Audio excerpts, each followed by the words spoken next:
ایک بات ذہن میں رکھیے کہ آج ہم جو کوتاہی کرتے ہیں نا دعا مانگنے میں، وہ یہ ہوتی ہے کہ ایک تو ہم جلدی مایوس ہو جاتے ہیں. ہم چاہتے ہیں آج ہم نے دعا مانگی اور بس شام ہونے سے پہلے دعا کی قبولیت سامنے نظر آ جائے. آج کل عورتیں ایسے سمجھتی ہیں کہ جیسے ہم نے خاوند کو صبح کام کہا تو شام تک ہونا چاہیے، اگر نہیں ہوا تو شکوہ کریں گی. یہ اللہ تعالیٰ کو بھی اسی طرح ڈیل کرتی ہے کہ جی ہم نے فجر کی نماز میں دعا مانگی تھی اور شام تک دعا قبول ہی نہیں ہوئی. ادھر بھی شکوے کرنے بیٹھ جاتی ہیں. اللہ تعالیٰ ہے، اس سے مانگنے کا طریقہ ہے. اس کی بارگاہ میں ناز نہیں چلتا، اس کے ہاں نیاز چلتا. کئی مرتبہ عورتوں کو دیکھا خط میں اپنے حالات لکھتی ہیں کہ جی میں نے دعا مانگی قبول نہیں ہوئی، بس میں نے تو دعائیں مانگنی چھوڑ دی. یعنی جیسے خامن سے روٹھ جاتا ہے، یہ خدا کی بندیاں اپنی کم علمی کی وجہ سے اپنے خدا سے بھی روٹھی پھرتی.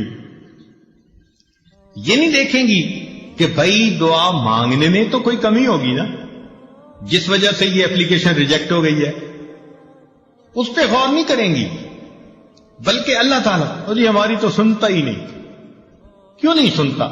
حدیث پاک میں آتا ہے ہر بندے کی دعا قبول ہوتی ہے، مگر قبولیت کے 3 انداز ہیں.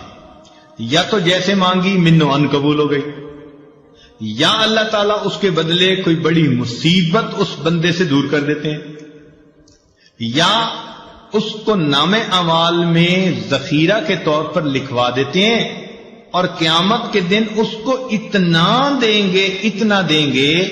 حدیث پاک میں آتا ہے کہ وہ بندہ دعا مانگے گا، اللہ دنیا میں میری کوئی دعا نہ پوری ہوتی، ہر دعا ذخیرہ بنی ہوتی، اور آج اس دن مجھے اس کا اجر ملتا تو کتنی اچھی بات ہوتی. 3 میں سے کسی نہ کسی ایک صورت میں دعا کا بدلہ ضرور ملتا ہے. اب اللہ تعالیٰ پابند تو نہیں ہے نا کہ ہم نے مانگی ہے تو اسی کو پورا کر دے. اللہ تعالیٰ حکمت والے ہیں، وہ دیکھتے ہیں کہ یہ دعا اس کے لیے پورا ہونا بہتر ہے یا برا ہے. کئی دفعہ بندہ پیسہ مانگتا ہے اور اللہ تعالیٰ جانتے ہیں کہ اس کو پیسہ مل گیا نا تو یہ اس کو ہضم نہیں کر پائے گا، یہ ایمان سے ہی محروم ہو جائے گا، یہ دین سے ہی محروم ہو جائے گا. تو اللہ تعالیٰ پھر اس کی اس دعا کو اس طرح قبول نہیں کرتے. جیسے بچہ انگارہ پکڑنا چاہے تو ماں کتنی محبت کرنے والی ہوتی ہے مگر انگارہ نہیں پکڑنے دیتی. اب بچہ روئے جی امی میری بات ہی نہیں مانتی. نہیں، بچے کو نہیں پتا کہ وہ اس کے لیے نقصان دہ ہے، ماں کو پتا ہے. اسی طرح ہم نے جو مانگا ہمیں کیا پتا وہ ہمارے لیے ٹھیک ہے یا نہیں. اللہ تعالیٰ چونکہ رحیم و کریم ہے، اس لیے جو بندے کے لیے بہتر نہیں ہوتا اللہ تعالیٰ وہ نہیں کرتا. چنانچہ کئی بچیاں چاہتی ہیں کہ جی فلاں جگہ شادی ہو جائے، ہر بندہ چاہتا ہے پسند کی شادی ہو.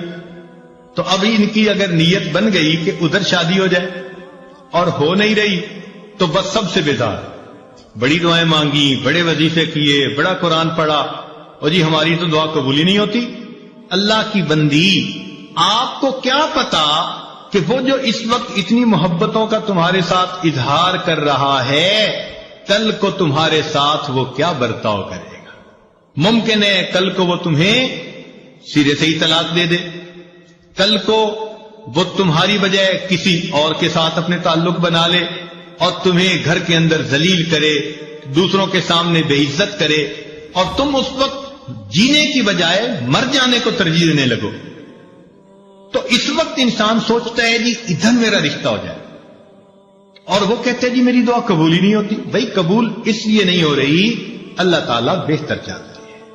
تو اس لیے دعا جب بھی مانگی جاتی ہے اگر بندے کے حق میں بہتر ہو تو اللہ تعالیٰ اسی طرح پورا کر دیتے ہیں، بہتر نہ ہو تو اللہ تعالیٰ پورا نہیں کرتے. مثال کے طور پہ ایک بندے نے کہا اللہ مجھے امیر بنا دے، غنی بنا دے.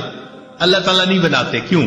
اللہ تعالیٰ جانتے ہیں اس کو مال ملا تو یہ اولاد کی تربیت کر نہیں سکے گا، اس کی اولاد نافرمان بن کے ایمان سے بھی خارج ہو جائے گی. کتنے لوگ ہیں مال ان کے گھر میں آ جاتا ہے اور ان کی اولاد ان کے ہاتھوں سے نکل جاتی ہے.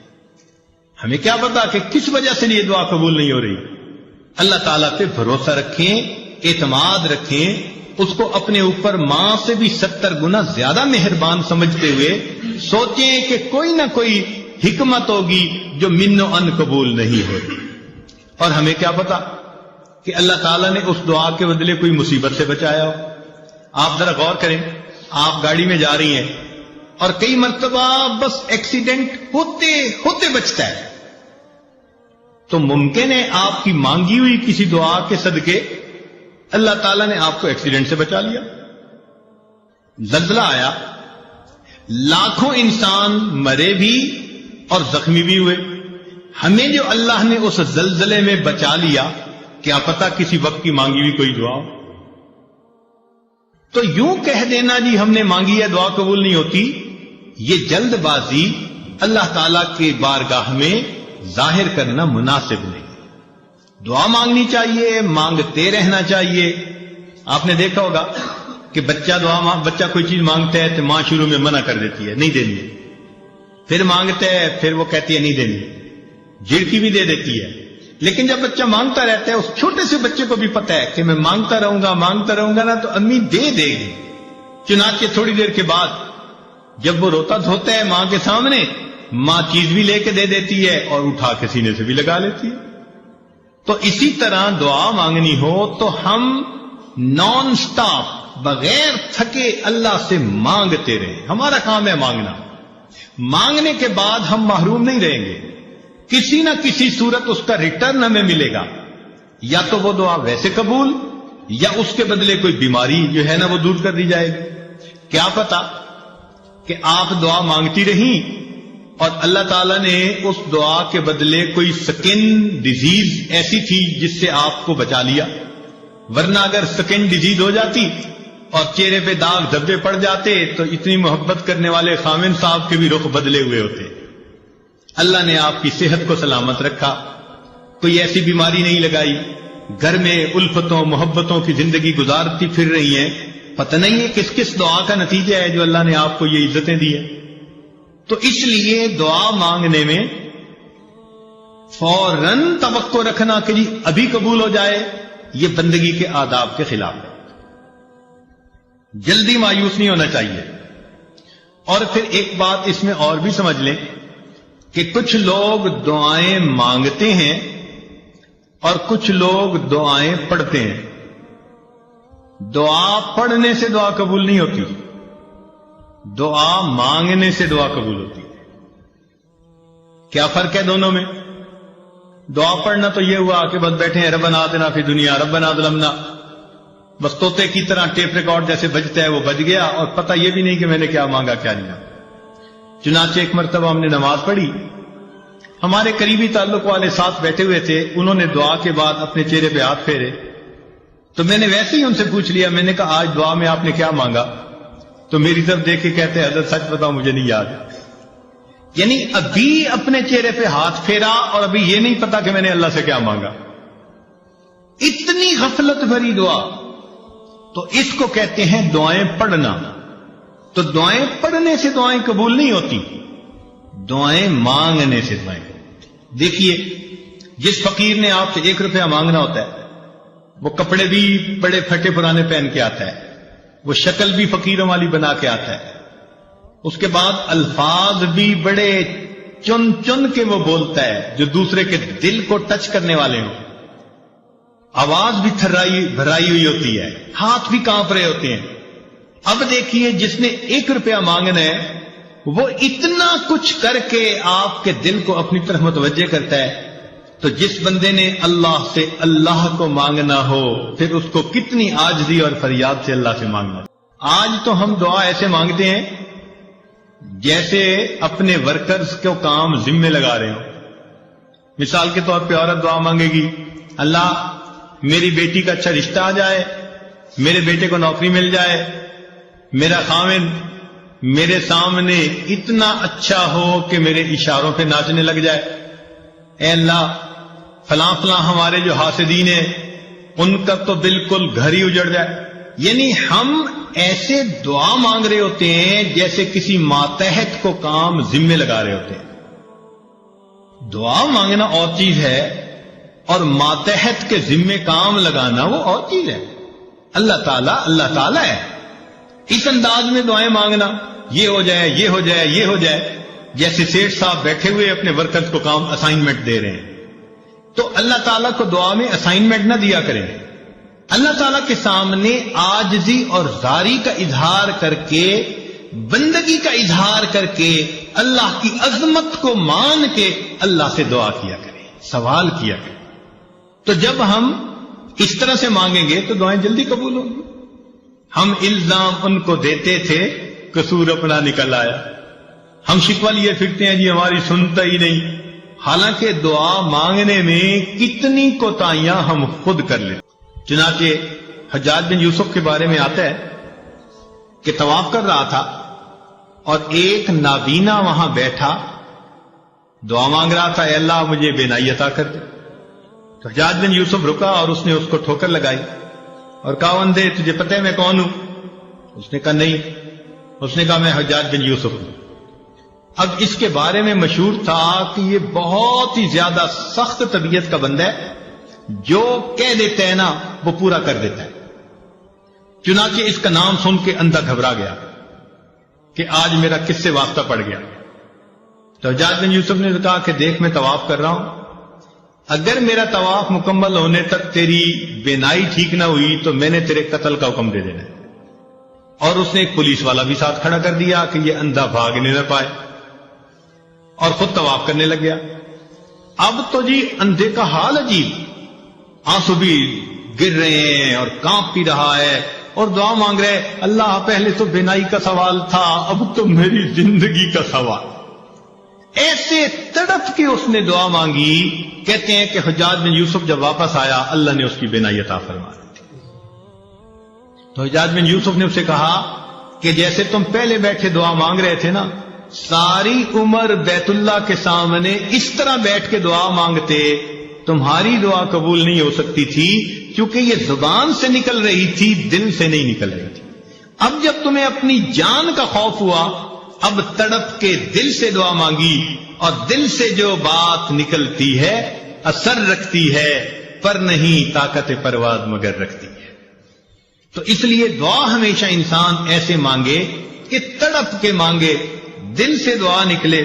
پھر دیکھیں اس کے بعد اللہ رب العزت کی طرف سے کیسے رحمتیں ہوتی ہیں. ایک بات ذہن میں رکھنا کہ جو شرفاء ہوتے ہیں نا، سخی لوگ ہوتے ہیں، ان سے اگر کوئی تھوڑا بھی مانگے نا تو وہ اپنے مقام کے مناسب زیادہ دیتے ہیں. مثلا اگر کوئی مجھ سے سوال کرے تو ہو سکتا ہے میں اس کو 10 روپے دے دوں، کسی امیر سے سوال کرے وہ 1000 روپیہ دے دے، کسی وزیر سے بات کرے وہ 10,000 دے دے، ملک کے صدر سے جا کر مانگے تو وہ 1,00,000 روپیہ دے دے، اور اگر سعودی عرب کے بادشاہ سے مانگے تو وہ ملین میں دے دے گا، اس لیے کہ اس کا دین اتنی بڑی. تو دنیا کا ہر بندہ اپنی شان کے مطابق دیتا ہے. یہ ذہن میں یاد رکھ لیجئے، اللہ تعالیٰ جب قبول فرماتے ہیں تو بندے کو اپنی شان کے مطابق عطا فرماتے ہیں. وہ اتنے کریم پروردگار ہیں. چنانچہ بندے کے یعنی مانگنے والے کا دامن چھوٹا اور دینے والے کی دین بڑی ہو. جس نے بھی مانگا. مجھے بچپن کا ایک واقعہ یاد ہے. ایک محلے کا دکاندار تھا اور میرے والد صاحب کے ساتھ اس کے بڑے اچھے تعلقات دوستانہ تھے. جب کبھی اس دکاندار سے میں کوئی چیز سودا لینے جاتا تو وہ سودا بھی تول دیتا، اور جب وزن پورا ہو جاتا تو کچھ اوپر بھی ڈال دیتا. تو مجھے یہ بات سمجھ میں نہ آتی. بہت چھوٹی عمر تھی تو میں نے ایک دفعہ اپنے ابو سے پوچھا کہ وہ تولتا تو ہے اور جب بالکل وزن پورا ہو جاتا ہے وہ کچھ اوپر بھی ڈال دیتا ہے. تو ابو نے بتلایا کہ بیٹے یہ اس کی محبت ہے کہ جتنا حق بنتا ہے وہ حق سے زیادہ ہمیں دیتا ہے. وہ بچپن کی بات آج یاد آتی ہے کہ اگر ایک انسان کے اندر محبت ہے، اخلاص ہے، تعلق ہے، وہ مانگنے والے کو اس کی مانگ سے زیادہ دیتا ہے، تو اللہ رب العزت تو بڑے کریم ہیں، رحیم ہیں. بندہ جب اللہ تعالیٰ سے مانگتا ہے اللہ تعالیٰ اس کی توقعات سے بھی بڑھ کر اسے عطا فرما دیتا ہے۔ الدعا، یہ جتنے اعمال ہیں یہ بندہ کر لے، اس سے بھی ابھی کام نہیں ہوتا، ایک قدم اور آگے۔ وہ کیا کہ سب کچھ کر کے پھر اللہ سے فریاد کرے، پھر اللہ سے مانگ۔ اللہ اکبر کبیرہ۔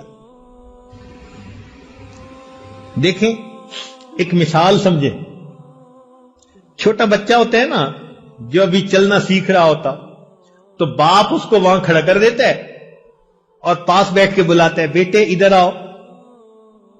باپ کو پتہ ہے یہ بچہ اتنے قدم نہیں اٹھا سکتا، مگر وہ یہ دیکھنا چاہتا ہے کہ یہ بچہ میری طرف متوجہ ہو کے قدم اٹھاتا ہے یا نہیں۔ بیٹے ادھر آؤ، بیٹے ادھر آؤ۔ جب باپ بلاتا ہے تو وہ بچہ قدم اٹھانے کی کوشش کرتا ہے اور قدم اٹھاتے ہوئے ڈولتا ہے، اور جب گرنے لگتا ہے نا تو باپ اس کو گرنے نہیں دیتا، بچے کو ہاتھوں میں لے کر اپنے سینے سے لگا لیتا ہے۔ بالکل ہماری مثال یہی ہے۔ اللہ تعالیٰ فرماتے ہیں میرے بندے مجھ تک آؤ۔ اس پروردگار کو پتہ ہے یہ بندے ہیں، یہ کمزور ہیں، ان کے پیچھے نفس لگایا ہے، شیطان لگایا ہے، ان کی ہمت نہیں ہے یہ پہنچ سکیں، مگر وہ تو یہ دیکھنا چاہتے ہیں نا کہ میری طرف توجہ کر کے قدم اٹھاتا کون ہے۔ جو ہمت کر لیتا ہے، قدم اٹھاتا ہے، کہیں ڈولنے بھی لگتا ہے، اللہ تعالیٰ ڈولنے نہیں دیتے، اس بندے کو اپنی رحمت کی چادر میں چھپا لیتے۔ سنیے قرآن عظیم الشان، اللہ تعالیٰ فرماتے ہیں وَلَوْلَا فَضْلُ اللَّهِ عَلَيْكُمْ وَرَحْمَتُهُ، اگر اللہ کا فضل اور اس کی رحمت تم پر نہ ہوتی، ما زکا منکم من احد ابدا، تم میں سے کبھی بھی کوئی ستھرا نہ ہوتا، ولیکن اللہ یزکی من یشاء، اللہ جس کو چاہتے ہیں ستھرا کر دیتے۔ تو ستھرا ہونا تمہارے بس میں نہیں ہے۔ ولولا فضل اللہ علیکم، تو معلوم ہوا کہ یہ سب کچھ کر کے بھی رات کو اللہ کے سامنے دامن پھیلانا پڑے گا۔ مولا ہمارے اعمال پر معاملہ نہیں سنورتا۔ آپ نے قرآن مجید میں فرما دیا ولولا فضل اللہ علیکم ورحمتہ، اگر اللہ کا فضل نہ ہوتا، اس کی رحمت نہ ہوتی، ما زکا منکم من احد ابدا، تم میں سے کوئی کبھی بھی ستھرا نہ ہو سکتا، ولیکن اللہ یزکی من یشاء، اللہ جس کو چاہتے ہیں اس کو ستھرا کر دیتے۔ اے مولا میں اس وقت دامن پھیلائے بیٹھا ہوں، آپ سے آپ ہی کو چاہتا ہوں، اللہ رحمت کی نظر کر دیجئے، تیری ایک نگاہ کی بات ہے، میری زندگی کا سوال ہے۔ اے اللہ رحمت کی ایک نظر ڈال دیجئے، میری بگڑی بنا دیجئے، میری کشتی پار لگا دیجئے، میں نے جھولی پھیلا دی ہے۔ اللہ دنیا کے فقیروں کو دیکھا، بڑے دروازے کے سامنے جاتے ہیں، اونچی صدا لگاتے ہیں، مولا یہ تو کائنات کا سب سے بڑا دروازہ، میں اس دروازے کے سامنے ہوں۔ اے اللہ دنیا کا فقیر کسی دروازے سے خالی چلا جائے، توقع ہوتی ہے دوسرے دروازے سے مل جائے گا، مگر جو تیرے دروازے سے خالی اٹھا، مولا اس کے لیے کوئی دوسرا دروازہ نہیں۔ آپ ہی مہربانی فرما دیجئے، اور اللہ آپ ہی میری بگڑی بنا دیجئے۔ اللہ سے عاجزی کے ساتھ رو رو کے دعائیں مانگیے، پھر دیکھیے اللہ کی رحمت کیسے برستی ہے۔ اے اللہ میں آپ کے در پر آیا ہوں، یہاں سے لوٹ کے کہیں نہیں جا سکتا، میرے لیے کوئی دوسرا دروازہ نہیں۔ تنگ دستی کے جو عالم میں گھبراتا ہوں، اے اللہ بہت پریشان کر دیا حالات نے، در در کے دھکے کھا لیے، اب تیرے دروازے پہ آ پہنچا، تنگ دستی کے جو عالم میں گھبراتا ہوں، پر درے غیر پہ جاتے ہوئے کتراتا ہوں۔ اللہ، میں غیر کے دروازے پہ نہیں جاتا۔ دنیا کہتی ہے عامل کے پاس چلے جاؤ، فلاں جگہ چلے جاؤ، اللہ کہیں نہیں جاؤں گا، مسجد میں ہوں، تیرے دروازے پہ ہوں، اب میں کسی اور طرف نہیں جاتا۔ تنگ دستی کے جو عالم میں گھبراتا ہوں، پر درے غیر پہ جاتے ہوئے کتراتا ہوں۔ ہاتھ پھیلانے میں محتاج کو غیرت کیسی، شرم آتی ہے کہ بندہ تیرا کہلاتا ہوں۔ اے اللہ، محتاج تو ہاتھ پھیلا دیتا ہے، مگر مجھے شرم آتی ہے، بندہ تیرا ہوں، ہاتھ غیر کے سامنے پھیلا۔ تم ہی سے مانگیں گے، تم ہی دو گے، تمہارے در سے ہی لو لگی ہے۔ رمضان کا مہینہ ہے، مقبول راتیں ہیں۔ اللہ کے نبی علیہ السلام نے فرمایا کہ بنی کلب کی بکریوں کے بالوں کے برابر جہنمی ہر رات میں جہنم سے بری کر دیے جاتے ہیں۔ آج اس اجتماع کی آخری رات ہے، ہم اللہ تعالی سے دعا مانگیں، مولا جب اتنے اربوں انسان ایک رات میں بخشے جاتے ہیں، ہم پر بھی رحمت کی نظر ہو جائے۔ اور آج اللہ رب العزت آپ ہمیں بھی بخش دیجئے، ہم سے تو دھوپ کی گرمی برداشت نہیں ہوتی، تیرے جہنم کی گرمی کہاں برداشت ہوگی۔ میرے مولا، آپ نے ہمیں ناز و نعمت سے پالا ہے، آپ ہمیں آخرت کی نعمتوں سے محروم نہ کر دیجئے گا۔ رب کریم رحمت کا معاملہ فرمائیے۔ یہ دل آج مردہ ہیں، ہم ان کو زندہ کرنا چاہتے ہیں، تیری نگاہ ناز پڑے گی، دل زندہ ہو جائیں گے۔ آج کی اس بابرکت رات میں اللہ ہمارے دلوں کو زندہ فرما دیجئے، ہماری یہ دعائیں قبول کر لیجئے۔ مولا ہمیں مانگنا بھی نہیں آتا، ہمیں بن مانگے عطا فرما دیجئے، بن مانگے عطا فرما دیجئے، ہماری پریشانیاں دور کر دیجئے۔ میرے مولا رحمت کے ساتھ ہمیں اس جگہ سے زندہ دلوں کو لے کر واپس جانے کی توفیق عطا فرما دیجئے۔ جو بھی پریشانیاں ہیں اپنی رحمت سے ان کو دور فرما دیجئے، اور آنے والے وقت کو اللہ گزرے ہوئے وقت سے بہتر فرما دیجئے۔